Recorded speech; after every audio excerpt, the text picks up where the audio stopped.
12 विद्यार्थियों से शुरू हुए ITI में 1995 में डिप्लोमा कोर्स शुरू हुए।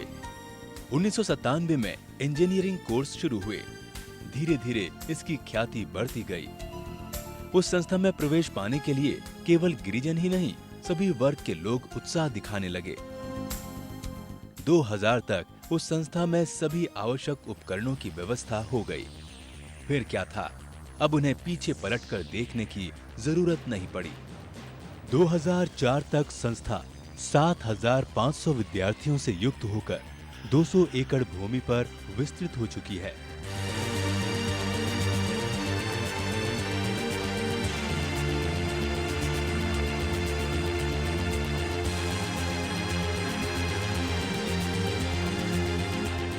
सम विश्वविद्यालय के ओहदे से फिलहाल 47 कोर्सों के साथ देश में तीव्र गति से विकसित करती हुई रिकॉर्ड स्थापित कर रही है। वहां लगातार किसी न किसी राष्ट्रीय स्तर पर सम्मेलन होते ही रहते हैं। नोबेल पुरस्कार प्राप्त विद्वान यहां आकर अपना वक्तव्य देते हैं और विद्यार्थियों को प्रोत्साहन देते हैं। विद्यार्थियों के लिए आवश्यक सभी वस्तुएं उच्च कोटि की होती हैं। पुस्तकालय और प्रयोगशाला आधुनिक उपकरणों से पूर्ण है। किट वायरलेस ई-कैंपस के रूप में रूपांतरित हुआ है। 1993 में उन्होंने 100 आदिवासी बच्चों को लेकर जो राष्ट्रीय रेसिडेंशियल स्कूल की स्थापना की थी, वो अब राज्य के हर जिले में गरीब आदिवासी बच्चों के लिए आसानी से उपलब्ध है और एशिया का सबसे बड़ा आदिवासी पाठशाला के रूप में प्रसिद्ध है।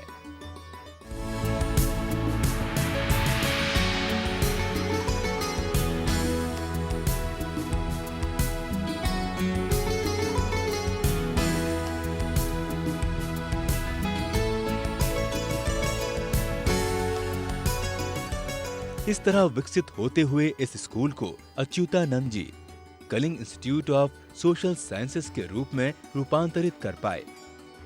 आदिवासी विद्यार्थियों को निःशुल्क विद्या KG से लेकर PG तक दी जा रही है। इसके साथ साथ उन्हें संचार में भी शिक्षण दे रहे हैं।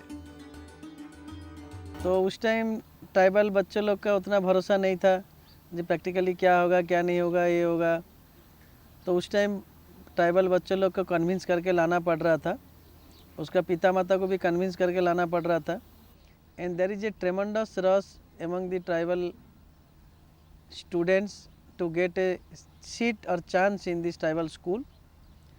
तो अभी बच्चे लोग खुशी में आते हैं, उन लोग का पिता माता भी खुशी में उन लोग को भेजते हैं या पढ़ने के लिए, कैरियर बनाने के लिए, सब कुछ करने के लिए। बिकॉज मेरा ख्याल से सबका इच्छा है पढ़ाई करके जीवन में कुछ करना, बड़ा होना।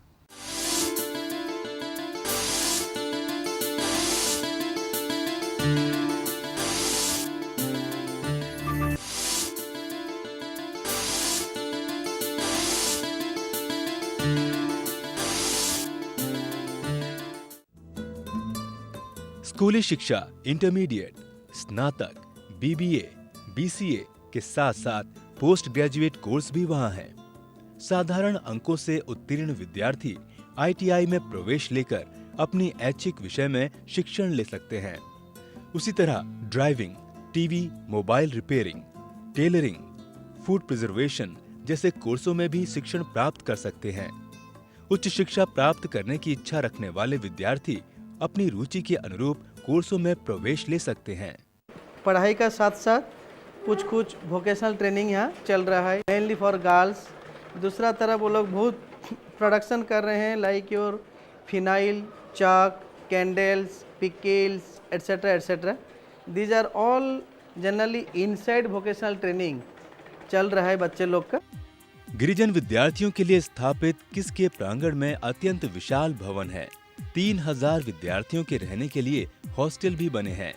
वहाँ हमें हर तरह के गिरिजन जातियों के बच्चे दिखाई देते हैं। समस्त देश में सबसे ज्यादा गिरिजन बच्चों का यहाँ पढ़ना अपने आप में एक रिकॉर्ड है। सुरक्षा, स्वास्थ्य के लिए आवश्यक सभी व्यवस्थाएं यहाँ उपलब्ध हैं। एक सुंदर पुस्तकालय, कंप्यूटर केंद्र, व्यायामशाला यहाँ स्थित है। स्कूल के साथ साथ ये सभी केंद्र भी उन्नति प्राप्त कर रहे हैं। ये संस्था किसी हाईटेक शहर में स्थित कॉरपोरेट संस्था नहीं है जिसने प्रगति प्राप्त कर ली हो। ये संस्था ऐसे लोगों की कहानी है जो नागरिकता से दूर जंगलों में निवास करने वाले लोगों के लिए स्थापित की गई है, जिसने कम समय में ही प्रसिद्धि प्राप्त कर ली है। खेल जगत में भी ये विद्यार्थी मुकाबला कर पदक प्राप्त कर रहे हैं। अच्युतानंद को शुरू से ही रग्बी खेल के प्रति रुचि है, इसलिए वो स्कूल में गिरिजन बालकों को रग्बी खेलने की प्रेरणा देते थे। इसके लिए आवश्यक व्यवस्था भी की। सामंत जी को तभी पता चला कि विश्व रग्बी प्रतियोगिता होने वाली है। इसके लिए जरूरी परिश्रम, लगन से खेल अभ्यास शुरू करवाया।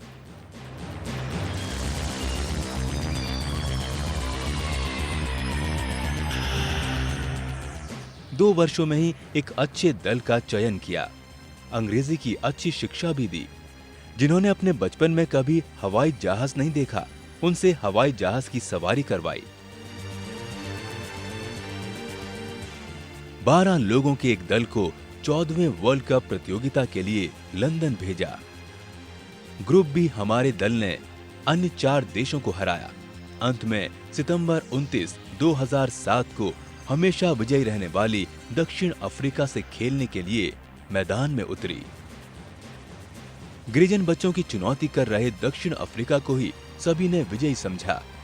खेल प्रारंभ हुआ और सब कुछ उल्टा पुल्टा हो गया। 19-5 स्कोर से अंडर 14 रग्बी विश्व चैंपियनशिप के रूप में हमारी जीत हुई। विदेशी खेल में भी हमारी विजय पताका फहर उठी। गिरिजन बालकों को संपन्न बालकों के समान ही संगीत, व्यक्तित्व को विकसित करने, खेल कूद, ध्यान लगाने आदि में भी शिक्षण देने लगे हैं। प्रकृति से प्रेम करना सिखाते हुए, वृक्षारोपण करते हुए हर एक विद्यार्थी को एक वृक्ष की देख रेख की जिम्मेदारी सौंपी है। उन बच्चों को यह भी सिखाया जा रहा है कि वो जब बड़े होकर नौकरी करेंगे तो दूसरों की भी सहायता करेंगे। अभी हाल ही में कीट प्रांगण में Kalinga institute of medical sciences की भी स्थापना की है। 600 बेड वाला अस्पताल भी खोला है। वहां गरीब रोगियों की चिकित्सा निःशुल्क की जाती है। कीट प्रांगण में सभी कोर्सों को स्थापित कर साक्षरता की श्रेणी में निम्न स्थान प्राप्त उड़ीसा राज्य अब अग्रगामी बन रहा है।